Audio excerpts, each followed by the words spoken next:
উপস্থিত আছেন সম্মানিত প্রধান অতিথি মহোদয়, বিশেষ অতিথি মহোদয়, সভাপতি মহোদয় সহ উপস্থিত সকল অতিথি মহোদয়কে আমার সালাম, আসসালামু আলাইকুম। আমি সেলিনা সুইটি মাশরুম শুরু করি প্রথম 2021 সালে। 2021 সালে মাশরুম সম্পর্কে আমি জানতে পারি। আর আমার উদ্যোক্তা জীবন শুরু হয় আমার মাকে দেখে। আমি 2000 টাকায় আমার মাকে একটা ছাগল কিনে দিয়েছিলাম, আর সেই ছাগল থেকে কয়েক বছরের মধ্যে আমার মা একটি গরু কিনে ফেলে এবং তার অবশিষ্ট 5 থেকে 6টি ছাগল দেখার পর আমার মনে হলো যে আমি কেন বসে আছি। আমার মা তো কোনো প্রশিক্ষণ ছাড়াই যদি একটা ছোট খামার করতে পারে, তাহলে আমি প্রশিক্ষণ নিয়ে কেন একটা বড় খামার করতে পারি না। সেই লক্ষ্যে আমি রংপুর যুব উন্নয়ন অধিদপ্তরের মাধ্যমে কৃষির 6টা বিষয়ের উপরে প্রশিক্ষণ দিতে যাই। আর সেখানে গিয়ে একটি সেশন পাই মাশরুম। আর এই মাশরুম সম্পর্কে যেদিন জানতে পারি, সেদিন থেকে আমার মনে হলো যে আমার নিজের জন্য হলেও আমার মাশরুমটা খেতে হবে। তখন আমি প্রশিক্ষণ চলাকালীন অবস্থায় আমি মাশরুমের কয়েকটা স্পন সংগ্রহ করে আমি তখন থেকেই শুরু করি। এরপর আমি লালমনি, আমার শ্বশুর বাড়ি রংপুরে থাকা সত্ত্বেও আমার শ্বশুর বাড়িতে সেরকম স্পেস নাই আমার একটা খামার করার মতো। তখন আমি আমার বাবার বাড়িতে আমার বাবার সঙ্গে কথা বলি, এবং যেহেতু আমি ছোটবেলা থেকে আমার যুব সংগঠন আছে, আমি সোশ্যাল ওয়ার্কের সঙ্গে জড়িত, তো আমার বাবা তখন আমাকে একটা জায়গা দেয় বাড়ির পাশেই, যে তুমি এখানেই খামার করতে পারো। তখন আমি কৃষি সম্প্রসারণ অধিদপ্তর লালমনিরহাটে যোগাযোগ করি। সেই সময় আমাদের হামিদুর রহমান স্যার ছিলেন, সম্মানিত বিধি স্যার, তার মাধ্যমে এবং উপজেলা কৃষি অফিসের মাধ্যমে আমার নামটি বাংলাদেশ মাশরুম ইনস্টিটিউটে যায়, এবং সেখানে 10 দিনের প্রশিক্ষণ নিয়ে এসে আমি 2023 সালে শুরু করি এই মাশরুম চাষ সঠিকভাবে।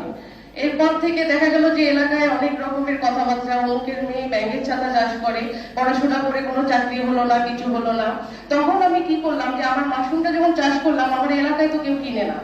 তখন আমার যে একটা সংগঠন আছে, আমি মাঝে মধ্যে তাদেরকে বিভিন্ন সহযোগিতা করে থাকি, তাদেরকে নিয়ে একটা পুষ্টি বিষয়ক সেমিনার করলাম। আর সেখানে আমি মাশরুমের চপ এবং মাশরুমের ডালের সঙ্গে যে পেঁয়াজি খাই আমরা, সেটা তৈরি করে তাদেরকে না জানিয়ে খাওয়াইলাম প্রশিক্ষণ মানে অনুষ্ঠান শেষে। তারপর তাদেরকে আমি জিজ্ঞাসা করলাম যে আসলে খাবারটা কেমন লাগলো। তো তারা বুঝতেই পারে নাই যে আমি তাদেরকে মাশরুমের চপ এবং মাশরুমের পেঁয়াজি খাওয়াইছি। তারা বললো হ্যাঁ, আমরা বেগুনি আর পেঁয়াজি খেলাম, ভালো লেগেছে। তখন আমি বললাম যে এইটাই হলো সেই মাশরুম, এটা যদি ভালো লেগে থাকে তাহলে এটা আমাদের খেতে হবে। এরপর থেকে শুরু হলো। এরপর বাংলাদেশ মাশরুম ইনস্টিটিউটের সহযোগিতায় 30 জন চাষি তৈরি করলাম, এবং সেখান থেকে চাষিদের ঘরে ঘরে মাশরুম চাষ শুরু হলো। এ পর্যন্ত আমি শুধু লালমনিরহাটে নয়, যখন আমার লালমনিরহাটে একটি আউটলেট দিলাম সেনামন্ত্রী হকার্স মার্কেটের বিপরীতে, সেটা 1 বছর খুব ভালো চলেছিল, এবং ভার্সিটি কাছে হয়, ভার্সিটির স্টুডেন্টরা সেখানে এসে আমার মাশরুমের তৈরি খাবার খেত, এবং এখন পর্যন্ত বিভিন্ন প্রোগ্রামগুলোতে আমার মাশরুমের তৈরি খাবার যায়। আমাদের লালমনিরহাট ডিসি অফিসে কোনো বড় প্রোগ্রাম হলে সেখানে মাশরুমের তৈরি খাবার যায়। এভাবেই এখন পর্যন্ত আমি শুধু লালমনিরহাটে নয়, গত বছর আমি রাজশাহীতে গিয়েও আমি ঘুরতে গিয়েছিলাম। আর সেখানে গিয়ে দেখলাম এত পরিমাণে ফাস্টফুড, সেখানে প্রত্যেকটা মোড়ে মোড়ে মনে হয় একসঙ্গে আমি গুনেছি 48টা পর্যন্ত ফুড কার্টের দোকান। তখন আমার মনে হলো যে আমি তো লালমনিরহাটে মাশরুমটা স্থানীয়ভাবে খুব বেশি সাড়া পাচ্ছি না। যেগুলো আমি কাঁচা মাশরুম বিক্রি করতে পারছি, কাঁচা মাশরুম দিচ্ছি, আর শুকনো মাশরুম গুলো সেগুলো আমাদের সাভারেও মাশরুমের হাটে আমাদের সুজন ভাই এবং জমজম মাশরুম ফুড, আমাদের লাবণ্যলতা, আমি তাদের সঙ্গে যোগাযোগ করি, তাদের কাছে কিন্তু আমার মাশরুমটা পাঠাই।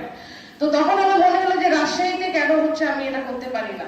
তখন আমাদের উদ্যোক্তা সরিয়া আক্তার, রাজশাহী হেসেল, ও কেবল শুরু করেছিল, ওর সঙ্গে যোগাযোগ করে ও সহই আমরা রাজশাহীতে আমি একটা ফুড কর্নার দিই, সেটা বন্ডালী মোড়ে, এটা পদ্মা স্কুল অ্যান্ড কলেজে। তো সেখানে এখনো চলমান আছে। ওখানে আমি 3 জন নারীকে প্রশিক্ষণ দিয়ে মাশরুম চাষটা শেখাই, এখন তারা সেই ফুড কার্টটা তারাই চালাচ্ছে। তো এখন পর্যন্ত আমি মাশরুম চাষ করে, বিশেষ করে যখন প্রথমে দেখলাম যে মাশরুমটা এইভাবে যাচ্ছে না, আমি তখন প্রথম 2023 সালে আমাদের পিঠা উৎসব রংপুর টাউন হলে হয়, সেখানে আমি একটা স্টল দিই। আর যেদিন স্টোরটা দেই সেদিন খুব টেনশন ছিল। 1500 টাকা ছিল সেই 5 দিনের ফি, এবং আপনার ক্যাশ খরচ সবকিছু হিসাব করে দেখলাম আমার তো 5000 টাকার মতো লাগছে, এটা কি আমার উঠবে? কিন্তু প্রথম দিনে আমি প্রায় 8500-600 টাকার মতো বিক্রি করি। তো এই যে এখান থেকে আমার একটা সাহস এলো যে আমি তো ভালো বিক্রি করলাম, তো আমার তো সব খরচ উঠে গেল এবং আমার প্রফিটও থাকলো, তাহলে আমি এই মেলাগুলোর মাধ্যমে তো ভালো প্রচার করতে পারি। তখন আমি কিছু কার্ড তৈরি করলাম, এবং রংপুর বাণিজ্য মেলা, তারপর আমাদের যে মেলাগুলো হয় সেখানে আমি মেলাগুলোর মাধ্যমে ব্যাপক একটা সাড়া পাই। এবং আমাদের এগ্রিকালচার সেন্টার সম্মানিত দিদি স্যার আবু স্যার 15 টাকা, মাশরুমের চপ, পাকুড়া, ক্রিসপি এবং হচ্ছে আপনার সর্বোচ্চ 80 টাকার উপরে কোনো খাবার ছিল না। তো দেখা যায় যে ওখানেই ভিড় পড়ে। তো এভাবেই শুরু হয় আমার মাশরুমের হচ্ছে অনলাইনে। আমার সহযোদ্ধা মেহেদি হাসান যে কথাগুলো বললো, আসলে আমাদের চাষিদের ক্ষেত্রে এই সমস্যাগুলো হয়। তারা মাশরুমটা এখন পর্যন্ত সঠিকভাবে হারভেস্ট করতে পারে না। তারা পানি স্প্রে করার পরে তারা দেখা যায় যে ওয়েট বেশি হয়, তারা বুঝে না, তারা হচ্ছে মাশরুমটা যে কোনো একটা প্যাকেটে করে নিয়ে এসে আমাদের কাছে দেয়।